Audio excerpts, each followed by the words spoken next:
नमस्कार दोस्तों, बहुत बहुत स्वागत है आप सबका आज के इस वीडियो में। दोस्तों, आज के इस वीडियो में हम ये जानेंगे कि कैसे आपका प्रारब्ध ये आपके दिमाग को घुमा देता है। आप जरा सोचिए, आप कई बार कई योजनाएं बनाते हैं, कई प्लानिंग करते हैं, लेकिन अंत में होता कुछ और ही है जो लिखा होता है। आपने कई सपने संजो कर रखे हैं, आप उसे पूरा करने के लिए कई कोशिशें करते हैं, लेकिन अंत में वही होता है जो प्रारब्ध की लिखावट होती है। तो ये प्रारब्ध कोई किताब में लिखा हुआ शब्द नहीं है, लेकिन ये आपकी हर सांस के अंदर छुपा हुआ सत्य है। आप ये सोचते हैं कि आप स्वतंत्र हैं, लेकिन आपकी स्वतंत्रता भी नियति की डोर में बंधी हुई होती है। यहीं पर तो सबसे बड़ा गहरा रहस्य है कि वास्तव में हम जो तय करते हैं वो भी दोस्तों पहले से ही तय होता है। क्योंकि आप खुद देखिए, आपने कितनी बार कोशिश की, आपने ये सोचा कि आज मैं बदल जाऊंगा, आज मैं अपने अंदर चेंज लाऊंगा, आज मैं कुछ नया शुरू करूंगा, लेकिन वो तभी हुआ जब प्रारब्ध चाहता था। मतलब कि जब उसका समय आया तभी वो बदलता है, तभी वो होता है, उससे पहले नहीं होता है। आप गौर कीजिए कि आप कितनी बार मन से ठानते हैं कि आज मैं कुछ नया शुरू करूंगा, आज से मैं बदल जाऊंगा, लेकिन क्या वो हुआ? नहीं, क्योंकि वो तभी होता है जब उसका समय आता है, जब उसका प्रारब्ध फल मिलना शुरू होता है, तभी वो घटित होना शुरू होता है। जब तक प्रारब्ध नहीं चाहेगा तब तक आपके अंदर से ताकत नहीं उठ सकती, और जब प्रारब्ध चाहेगा तब फिर आपके लिए असंभव लगने वाले रास्ते भी अपने आप खुल जाएंगे। यह खेल दरअसल दिमाग को उलझा देता है। इंसान को लगता है कि वो खुद मालिक है, लेकिन खेल तो असल में कोई और ही खेल रहा होता है। तो अब ये बात करते हैं कि ये प्रारब्ध असल में है क्या, और ये कैसे बनता है, क्यों बनता है। तो प्रारब्ध और कुछ नहीं है, ये आपके पिछले कर्मों का फल है। आप भागना चाहें, आप छुपना चाहें, आप इनकार करना चाहें, लेकिन फिर भी ये फल तो आपको भोगना ही होगा। चाहे फिर आप इसको न्याय कहें या फिर इसको सजा कहें, लेकिन ये जो प्रारब्ध है वो कभी भी आपका पीछा नहीं छोड़ता है। ये हमेशा आपके पीछे पीछे रहेगा। आपको इसका फल भोगना ये तय है। ये आपको वहीं पर मोड़ देगा, वहीं पर आपको लेकर के जाएगा जहां पे, जिस दिशा में आप कभी जाना भी नहीं चाहते थे। तो फिर समझिए इस चीज को, ये जीवन एक नदी की तरह है जिसके अंदर आप हाथ पैर मार सकते हैं, तैर सकते हैं, छप छप कर सकते हैं, लेकिन अंत में जहां पे ये नदी की धारा जा रही है वहीं पर आपको ये लेकर के जाएगा। दिमाग कभी कभी ये सोचता है कि वो तो नाविक है, लेकिन वो जिस नाव में बैठा है उसकी पतवार पहले से ही धाराओं के हाथ में होती है। और यही कारण है कि बड़े बड़े राजा, संत, साधु ये भी कभी कभी खुद को बहुत ही असहाय फील करते हैं, क्योंकि इस प्रारब्ध का असर इतना गहरा है कि इंसान कभी कभी खुद को एक कठपुतली की तरह देखता है, महसूस करता है। कभी कभी क्या होता है कि आप किसी से कहते हैं कि आज के बाद मैं ऐसा नहीं करूंगा, लेकिन फिर भी आप वो करते हैं। मान लीजिए कोई गलती हो जाती है तो आप ये सोचते हैं कि आज के बाद ऐसी गलती कभी भी नहीं करूंगा, लेकिन फिर भी वो गलती आपसे बार बार होती जाती है। असल में आपको लगता है कि आप मालिक हैं, लेकिन आप मालिक नहीं हैं। आप अपने जो कर्मों की गठरी हैं उस गठरी को सिर्फ ढो रहे होते हैं। आपके पीछे पीछे वो आती ही जाती है, वो आपका पीछा नहीं छोड़ती है। जब तक प्रारब्ध में जो आपके कर्म उसका फल भोगना लिखा है तब तक वो आपको भोगना ही पड़ेगा, ये तय है। लेकिन फिर अब यहाँ पे भी एक रहस्य है कि ये जो प्रारब्ध है वो आपको पूरी तरह से गुलाम नहीं बनाता। यह आपको वही अनुभव कराता है जो आपके विकास के लिए जरूरी होता है। भगवान ने आपको यूं ही कोई पीड़ा नहीं दी होती, कोई दुख सुख यूं ही नहीं दिया होता, लेकिन वो हर चीज जो आपके जीवन में हो रही है वो कहीं ना कहीं आपको परिपक्व बनाती है आने वाले जीवन के लिए। लेकिन अब समस्या ये है कि इंसान इसे देखने से इनकार कर देता है। वो दुख को श्राप मानता है और सुख को आशीर्वाद समझ लेता है। लेकिन ये दोनों ही आपके अंदर छिपे हुए पार्ट हैं। आप सोचेंगे तो फिर क्या इंसान कुछ बदल नहीं सकता? तो इसका जवाब है कि हाँ, बदल सकता है, लेकिन इसमें भी दिशा तो वही होगी जो प्रारब्ध ने पहले से लिखी हुई है। जैसे कि मान लो एक बीज है जिसमें नीम का वृक्ष बनने का प्रारब्ध लिखा हुआ है।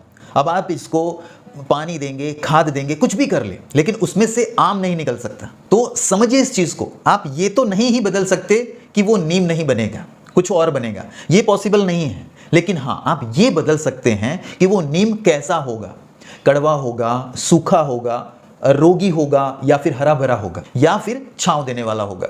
तो यहां पे अंतर यह है कि आप उस नीम की जाति नहीं बदल सकते, लेकिन आप उसके अनुभव को बदल सकते हैं। तो अब ये सोचिए कि आपका दिमाग बार बार क्यों उलझ जाता है, क्योंकि आपको लगता है कि आपका दिमाग आपके कंट्रोल में है, लेकिन जैसे ही परिस्थितियां विपरीत होती हैं, जो आपने सोचा था वैसे नहीं होती हैं, तो तुरंत ये दिमाग जो है ना आपका, वो चिढ़ जाता है, कंफ्यूज हो जाता है, बौखला जाता है।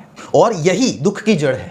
अगर आप ये समझ ले कि मेरा काम तो सिर्फ कर्म करना है, जो परिणाम आना है, जो रिजल्ट आना है, वो तो पहले से तय है, पहले से लिखा हुआ है। तो मेरा काम सिर्फ इतना है कि मैं कर्म करूं और फल की चिंता ना करूं। तो इससे आपका जीवन बिल्कुल सरल हो जाएगा।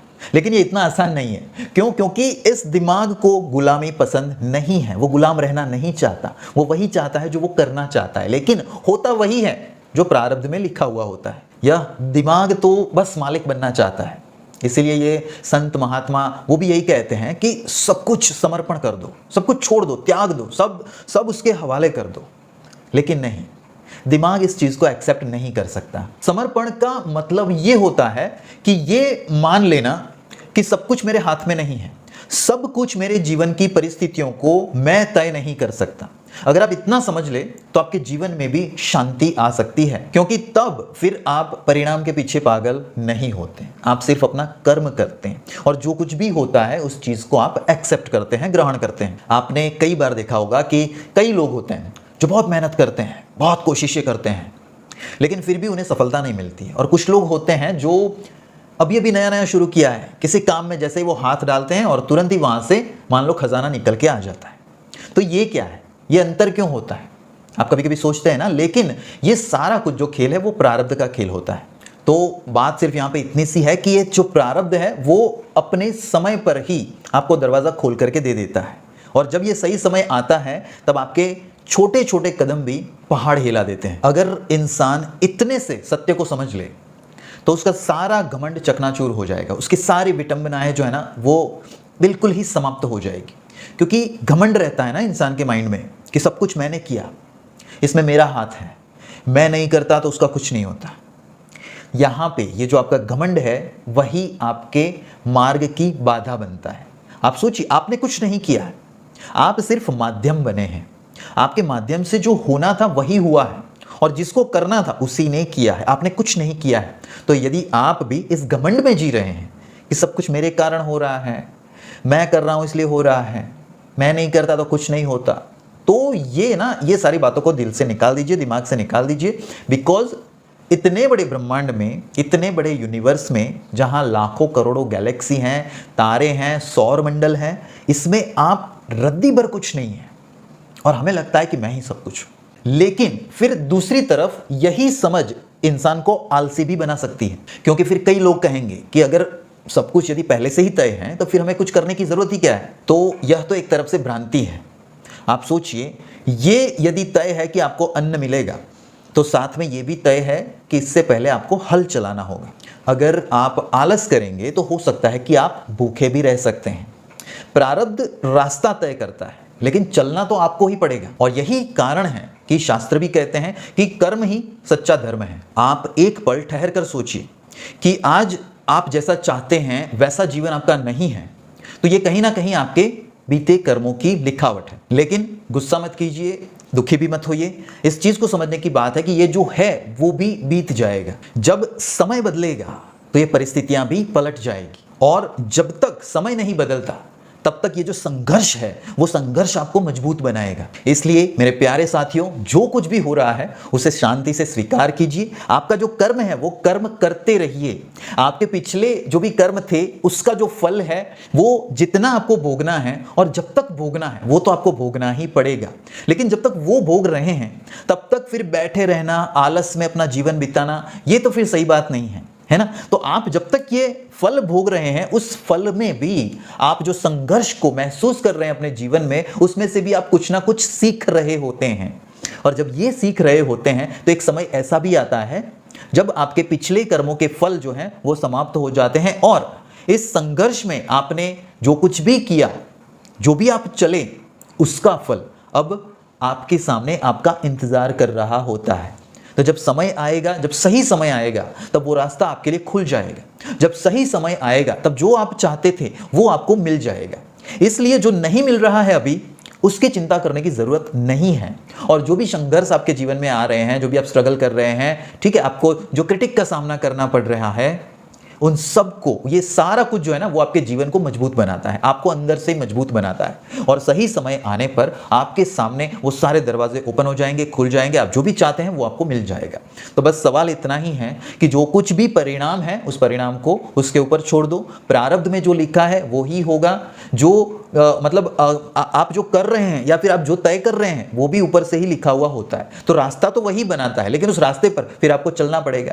आप यदि रुक जाएंगे तो फिर आप जो है वो अपना मनचाहा जीवन नहीं बना सकते। बस इतनी सी बात है, इसलिए चिंता ना करें, कर्म पर अपना कर्म करते रहिए और धर्म की राह पर चलते रहिए। धर्म की राह मतलब अच्छा कर्म करना है, ठीक है, किसी के साथ बुरा व्यवहार नहीं करना है, किसी के साथ चीटिंग नहीं करनी है, ठीक है, अपनी अंतरात्मा को साफ रखना है, किसी के लिए बुरा नहीं सोचना है।